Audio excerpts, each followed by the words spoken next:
Hey, salut à tous, j'espère que vous allez bien. On se retrouve aujourd'hui pour une nouvelle vidéo. On va parler de l'évidage sur Shittobox. Donc, je vous annonce officiellement que je fais un petit retour. Je vais vous parler des différents logiciels en rapport avec l'impression 3D, les paramètres, tout ça. Je vais revenir sur Prusa Slicer, je vais revenir sur Shittobox également. Donc, n'hésitez pas à vous abonner. Aujourd'hui, on va parler de l'évidage. Donc, l'évidage, qu'est-ce que c'est? Quand on imprime en résine, quand la machine polymérise chaque couche. À la fin, si vous n'évidez pas votre modèle, ça va vous faire un gros bloc de résine. La résine coûte très cher et à la longue, vous risquez d'avoir des problèmes de décrochement, vous risquez d'avoir des gros problèmes d'impression sur des grosses pièces. Donc pour ça, il existe l'évidage.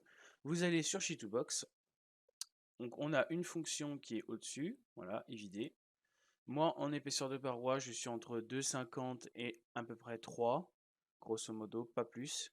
Précision 100% et l'évidage toujours intérieur. Ensuite, vous cliquez sur démarrer. Donc là, vous allez voir que votre pièce, elle s'est vide. Donc ça va former une coque. Tout l'intérieur va être enlevé. Voilà. Mais si on laisse tel quel, la résine à l'intérieur va rester emprisonnée. Donc ce qu'il faut faire, c'est faire des trous. Donc là, par exemple, sur un modèle comme ça, avec une aussi grosse échelle, il ne faut pas hésiter. Les formes sont assez simples. Je ne dis pas que ce que je vous montre là s'applique à tous vos modèles. Il y a certains modèles que vous ne pourrez pas, soit parce qu'il sera trop petit, ou il y a énormément de cas possibles. Donc moi, sur ce modèle-là, par exemple, je suis à 24 mm de taille et une profondeur de 6,5. Comme j'ai une coque qui est à 2,70, ça va largement passer. On creuse le trou en continu, on peut également garder le trou, donc une fois qu'il est percé, vous aurez un petit bouchon qui va s'imprimer à côté, et vous pourrez le recoller par la suite. Moi personnellement je ne le fais pas, parce que j'évite toujours sur des parties qui ne se voient pas au collage, ou sinon je rebouche avec un mastic UV, enfin je vous en parlerai dans une prochaine vidéo. Après, pour les trous, il y a différentes façons. Donc c'est soit par rapport au modèle, donc il va se mettre perpendiculaire au modèle ou perpendiculaire à votre écran. Moi, je suis toujours perpendiculaire au modèle. Vous cliquez sur ajouter un trou, donc il va vous générer, vous voyez, un outil. Donc là, c'est beaucoup trop, on peut redescendre à 15, on fait réajouter un trou, et là, c'est un peu mieux.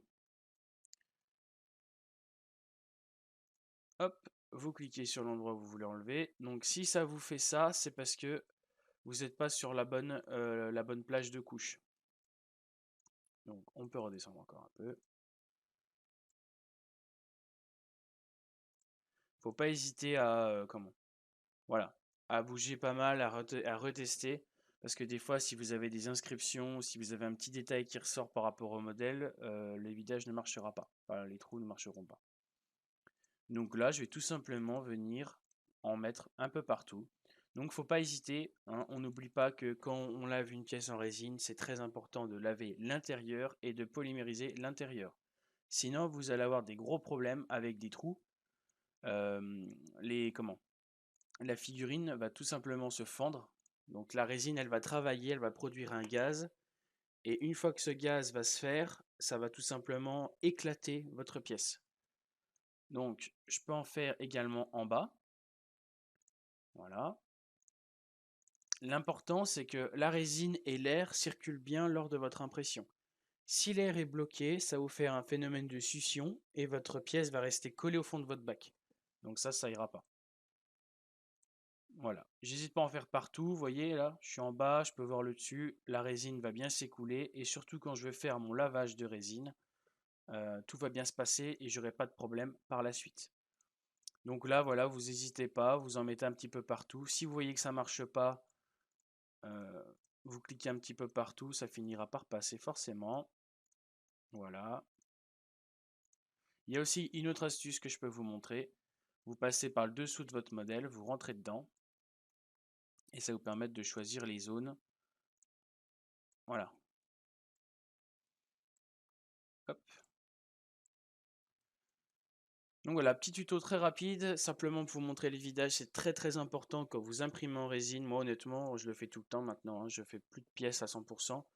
Déjà, ça, vous avez un gain de résine énorme. La résine, c'est à peu près entre 30 et 40 euros le litre, enfin pour les bonnes résines, je veux dire.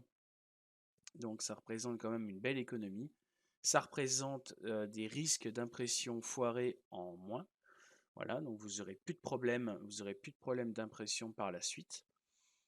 Si vous combinez ce que je vous ai montré là avec mon tuto sur les supports, normalement, tout se passera bien. Si vous avez des soucis, n'hésitez pas à laisser un commentaire, à mettre un like et à vous abonner. Je réponds à la plupart de vos commentaires. On est bientôt 3000 sur la chaîne.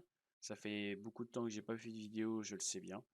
Et je vais vous en refaire d'ici peu. Restez connectés. Merci à tous et à la prochaine.